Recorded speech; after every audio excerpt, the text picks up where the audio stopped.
आपने कहा कि हमारी आवाज होनी चाहिए पार्लियामेंट में। हमने देखा कि 90s में मार्शल के बाद भी जो पार्लियामेंट सही उसमें भी आपकी बड़ी जो है ना जानदार आवाज थी, बड़े बड़े लीडरान थे आपके जो पार्लियामेंट में थे। फिर उसके बाद भी हमने देखा 2008 के इलेक्शंस में, 2013 के इलेक्शंस में, 13 नहीं, मोहम्मद 8 के इलेक्शन में के बाद तो फिर बहुत दहशतगर्दी के वाकयात हुए, आप लोगों को बड़ा टारगेट तो उधर से ही बस तो पर बड़ी आपकी वो जिसे कहते हैं ना कि जानदार किस्म की आवाज थी पार्लियामेंट के अंदर। क्या वजह हुई? क्या ये सिर्फ दहशतगर्दी को हम ब्लेम कर सकते हैं या जमात की अपनी पॉलिसीज में भी कोई फर्क था? मैं इससे कतन मुंह नहीं छुपाऊंगा कि जमात की कोई या कुछ उसमें भी वजूहात में कुछ वजूहात हमारे अपने जमात के या कुछ भी होंगे, मैं कतन इससे नज़र नहीं हटाता। लेकिन मैं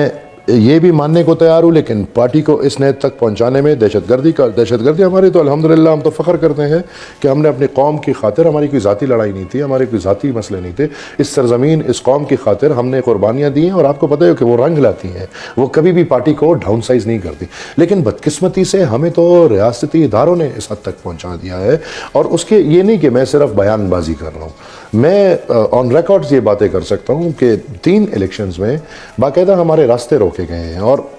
हर आने वाले इलेक्शन पिछले से हमारे पे सख्त किया जाता है, उससे हमारा सख्त से सख्त रास्ता रोका जाता है। 2013 में अगर आपको याद हो, 2013 में हम टेररिज्म का सामना कर रहे थे, हमारे जलसों में धमाके होते थे, हमारे ऑफिस पे, कैंप ऑफिस पे धमाके होते थे, हमारे वर्कर्स पे धमाके होते थे, बल्कि बाकायदा जिन घरों पे लाल झंडा लगा होता था उधर पैगाम जाते थे कि लाल झंडा उतारो वरना धमाका करेंगे, जिसने लाल टोपी पहनी होती थी उसको पैगाम जाता था कि लाल टोपी उतारो वरना धमाका करेंगे। और दूसरी तरफ जो दहशतगर्दों का